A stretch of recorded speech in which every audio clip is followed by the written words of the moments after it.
The long-awaited tips and tricks piece control video. It's your man Ken back with another one. I'm going to teach you guys some stuff in this video that I wish people told me when I first started. I'm going to make piece control very simple and easy. I'm going to walk you through these clips in slow motion, fast motion, medium motion, so you guys can get the best understanding possible. If I can go into a deeper analysis in creative, I will do that to make it very simple to understand. Help your boy out. Use creator code KenBeans in the item shop, and let's hop into this video. I'm going to teach you piece control, but not only teach you when to do it, but when not to do it. Bottom line, there's going to be a lot of common mistakes in here that enemies do to me and how I kill them. This guy that I was fighting here was keeping the pressure up very nicely. One thing I noticed right away is that a good W here and a good person who keeps up a lot of pressure, they'll just start phasing cones through your build. All you got to do is look up when they have just a floor place, you can get cones in there. I'm sure we all know this by now. The most common thing I like to do or aim for whenever I'm in a fight and someone's trying to piece control me, I look to shoot them when they're not necessarily looking at me. I wait for opportunities to just peek out at the right time, shoot, and place a new build just like this. In a lot of situations,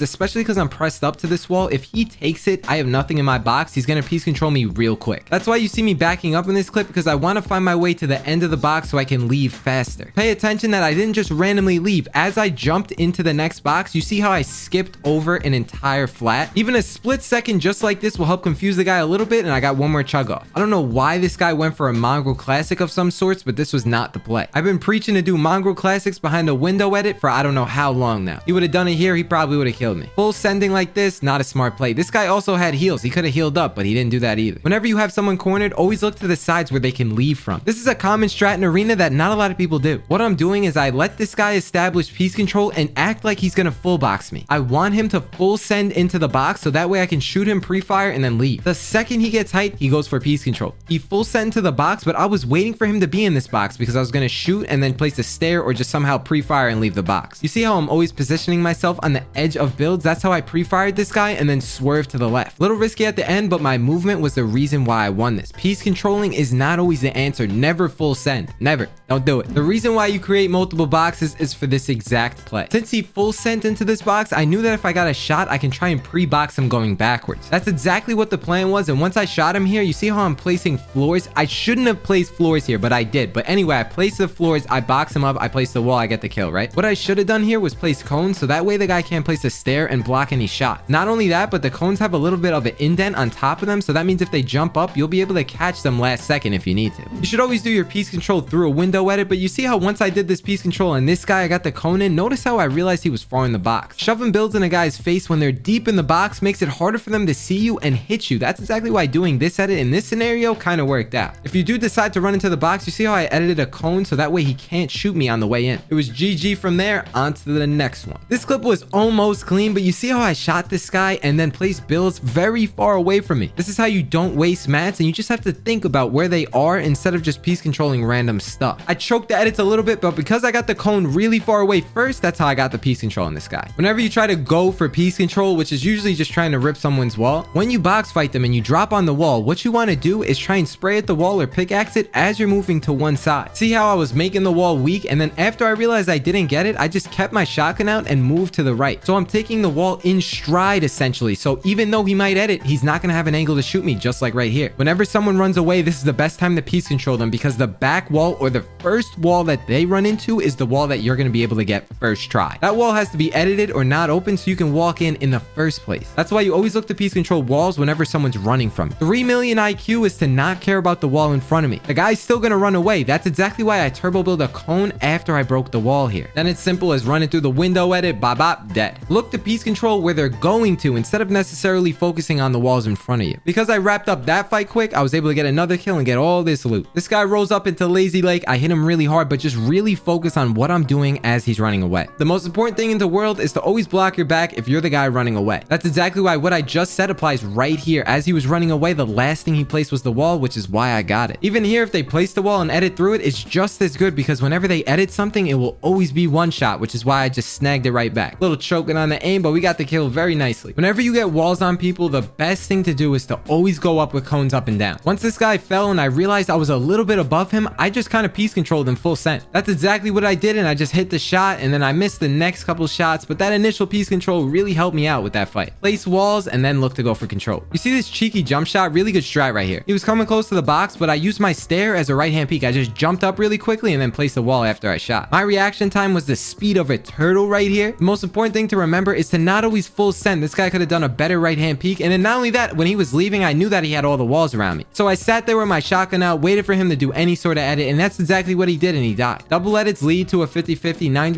of the time, so you better be damn sure that's the right edit when you make it. Here's another example real quick. This guy's running away, tarping away, doing all this crazy stuff, and then as he's in this box, I snagged the wall last second, piece control, shot that. All because I remembered that the last wall to be placed is the one that they go in from. I knew this guy was trying to do some piece control on me when he was just pressed up against his wall with his map out. That's why I almost got this pre-fire right here, and that's what you guys need to remember yourself. When people are running their box or smashed up against their wall with their map out, they're just trying to shove builds in your face and block your shot. This guy placed all the wrong builds. A cone here behind a window edit would have been a way better solution. I wasn't deep enough into the box where you can stare me off and then try and go for an edit. If you want to just be more consistent with piece control, just don't always full send so you'll live longer. Sometimes it could be the right play, don't get me wrong, but 90% of the time you should just do it behind a window edit. I don't know what this guy was doing, but he was pretty sweaty at the beginning of it at least. You see how he's piece controlling me here and he runs all the way in? Not only does he not get any piece control on me, but he also loses the height because of that. I could have easily took height here if I didn't choke these edits. Not only this time, but he does it again right here. He full sends at every little edit possible. Not a smart move to say the least. Now he's on the run, and that's when you go for piece control after you crack someone. I find some builds that are mine and we get the kill. This is the moment when to go for piece control and when not to. Once I grab this wall, the best thing to do is get a cone in there. Now you could have done it a different way, but what I decided to do was put a cone in there and run all the way through to the other side. This gives him an escape route, which makes me know which way he's going to want to leave the box. What I do is use his wall to play the right hand peek, and then all I do is just line up a max damage shot with this lever because of it. You can't get any of a worser left hand peek than this guy has right here. Personally, if I were you, what I would recommend is to go into a creative map, doesn't matter what it is, and just practice cone tarping just like this. If you're looking to get better at piece control, what you need to do is extend your cones out that extra length so you can place them ahead of you, then the wall. Do it like this until you're really consistent at it. Might take a couple hours, might take a couple days, might take a couple weeks, but you'll get it down. I believe in you. After that, what you want to do is go into this Raider piece control map. It's going to be on screen right now. All I personally recommend doing is practicing these drills right here. There's plenty of realistic drills that you can practice in this map, but these are the most realistic in at least my opinion. It's always good to practice all the drills, but if you're just crunched on time, these are the drills that I would practice. The first one is the basic piece control to your left when you first spawn in, and it's the very first drill. When you do this drill, shout out to a Rosefeared on TikTok, by the way, all you have to do is make sure when you place the wall that you flip it this direction so you can get a right hand peek and have a harder time for the enemy to leave the box. Also, what I like to do is create more boxes after I get the initial piece control, because that's what most commonly happens in arena. When you first spawn in, look at the purple one, go to number 2, and I practice this one just as much. When I play this one, what I do is create one full box around them and then go to the other side and then piece control a second box. Same sort of thing, but a different angle, but it helps you remember the patience that's involved when doing this right hand peek right here. You have to hug the wall really tight so you can get this good angle. The last one I'm going to recommend is piece control drill number 12, the purple one right here. You walk into this one and you just practice tarping and trying to trap people into your build. This drill in particular is really good to practice Mongrel Classics behind the window edit too. Don't forget to practice that as well. Most simplistic, simple things you're ever going to see on YouTube. Breaking down moves one step at a time, one fight at a time. It's been your man KenBeans. The next video most likely is going to be the setup tour, so get subscribed and turn on noties for that. If you got time, every Monday, Wednesday, Friday, I'm going to be live on Twitch 1 p.m. EST. Feel free to stop by, link below. Shout out to everyone on the screen right now using code KenBeans. I love you guys, and I will see y'all in the next one. Peace.